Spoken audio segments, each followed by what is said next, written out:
Hello po ma'am, ako po si Gil Axel Cabrera from IT 4M5 and the subject is PRC7 Laboratory po. Ito pong ginagawa namin ngayon is ito po yung finals na pinapagawa nyo po, and ang ginawa ko po is food inventory. Di bali, mag-i-insert po tayo ng item, tapos kung ilan po, quantity, purchase date, tsaka po expiry date.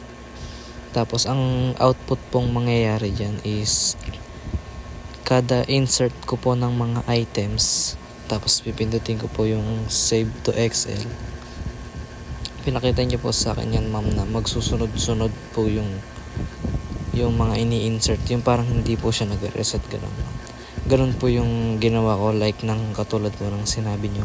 Tas yun, kung ano po yung nasa Excel, mag-e-export lang po siya sa Word and export lang po sa PDF. Ganun lang po yung ginawa ko. Ito po, meron po ako ditong 4 text box. Ayan. About text box po, may name yan. Ito po. Ito pong item, TXT item, TXT quantity, TXT purchase date, and TXT expiry date. Ayan. And then may 3 buttons din po ako ditong save to Excel, export to Word, and export to PDF. Lahat po may din yan. May name, BTN save to Excel, BTN export to Word, BTN export to PDF. Tapos ayan po, makikita nyo naman po sa may folder ko dito. Ayan. Ito po, ayan. Ito po yung BTN save to Excel. Yung unang, ito po nag-add reference po muna ako, sabay tinype ko po itong mga to, like nang sinasabi niyo po palagi sa amin. Tapos yan, ito po yung button ko sa Excel po. Yan. And then, ito rin po yung path na pupuntahan pag nag-insert po ako. Ayan.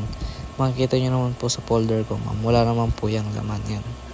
Para malaman nyo lang po na minano-mano ko po talaga yung pagcopy dyan. Tapos ayan po, may item, quantity, purchase date, and expiry date. Expiration date. Ayun po yung makikita sa taas. Nakapila po yan. Tapos next, eto pong mga to, ayan. Ito po yung mga pangalan ng text box. Tapos ito pong mga to, itong may row na yan. Ayun po yung ginawa ko na ano po yan, yung para magsunod-sunod po siya, yung hindi po siya mare-reset kada insert ko ng mga item. Nung una po kasi di ko po siya mapagana, like nagre-reset po siya pag nag-insert ako ng bago, nawawala po yung insert ko nung una, ganun. Tapos ito po yan, pag nag-insert na po, ayan, magsisave to Excel na. Tapos next po is BTN export.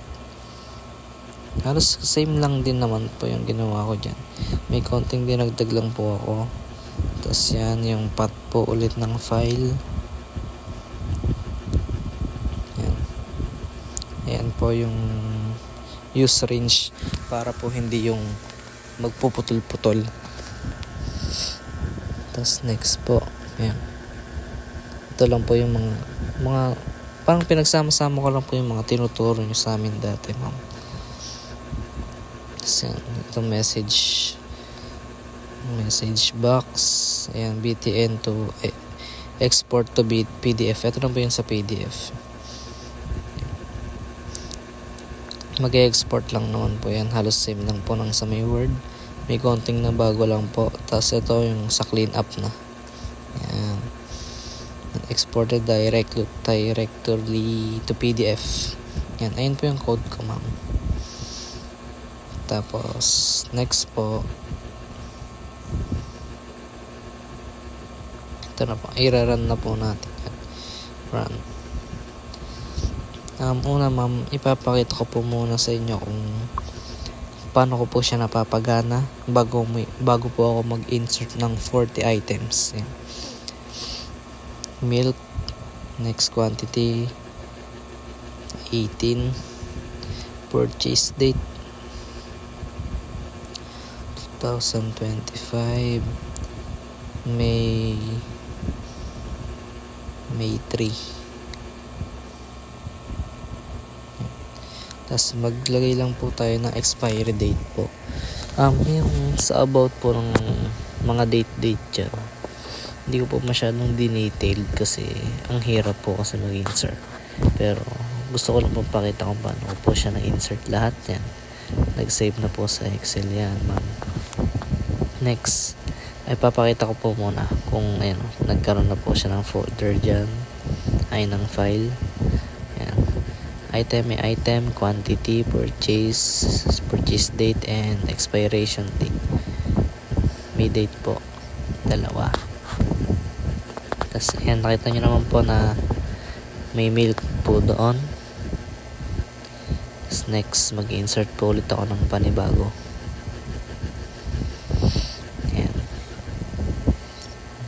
Next is cheese. Next, 18. Mga 12. Tapos yung date, kahit di naman po baguhin yan, pero binago ko pa rin po para makita natin yung difference. Save to Excel, and then okay. Tapos yan na, check po natin yung file ko. Yan. Yan, sabay po siya nag-insert, ma'am. Ibig sabihin, yung ginagawa ko po nung una dyan is dapat mawawala yung milk dyan, pero ngayon nagawa ko na po na by row siya madadagdag. Tapos i-export po natin sa Word. Ito po, ma'am, ginawa ko po yan naka-table. Sa totoo lang nag-search din naman po ako, pero inaral ko po kung paano yan mapapagana. Next is export to PDF. Fast forward lang po natin yan kasi nasa school po ako nyan, ma'am. Medyo maingay po kaya hindi po ako makapagsalita ng ayos din.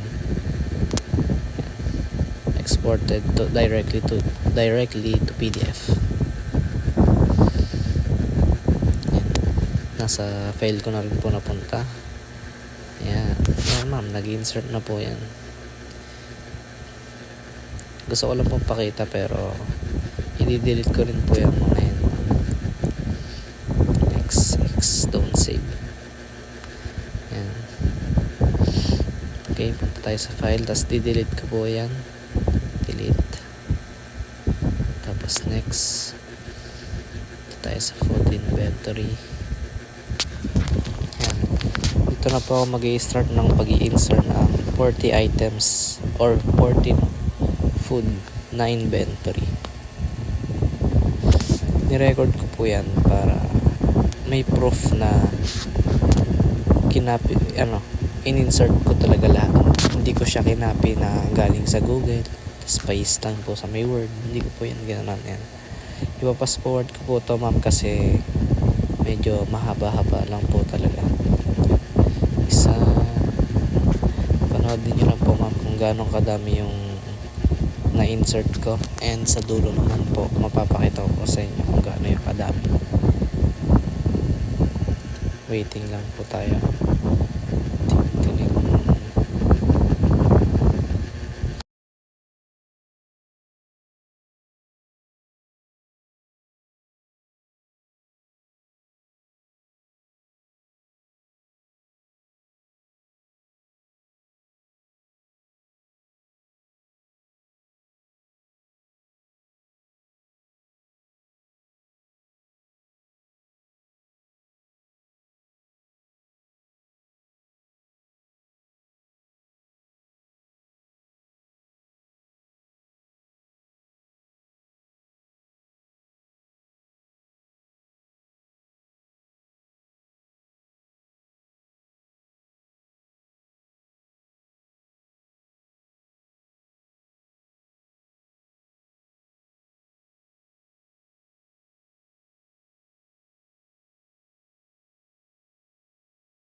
ito na po.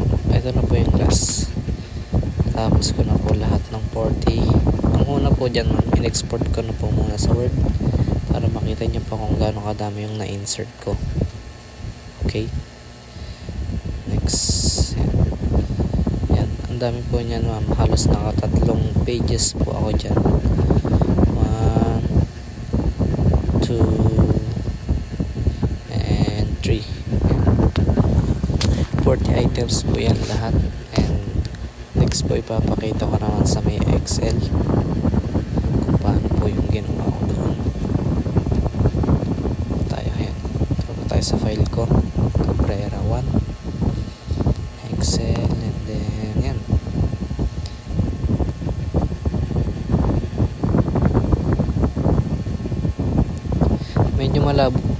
Medyo malabo po ma'am, pero papakita ko po sa inyo yung picture. May screenshot naman po ako dyan, papakita ko naman po sa inyo.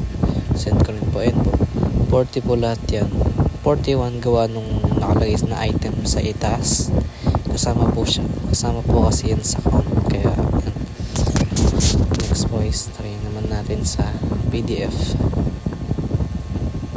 Medyo mabagal po kasi yung computer ma'am, kaya minsan pinapass forward ko.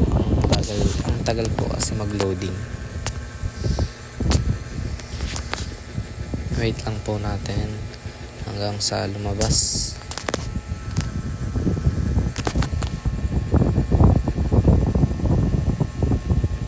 Ayan na po. Okay na po natin. Export na sa PDF. Punta po ulit sa may file ko. And then, ito na isa. Open. May PDF po yung nakalagay. Para may proof na PDF talaga yung gamit ko. Ayan. Ayan. And ayun po ma'am. Ayan po yung project na pinapagawa niyo po sa amin. And naging maganda naman po yung result ng aking project. Hindi lang po masyadong malinaw sa pagkakabideo gawa ng ako lang po kasi mag-isa. Ayun lang po ma'am, maraming salamat po. Thank you so much po ma'am. Thank you for watching.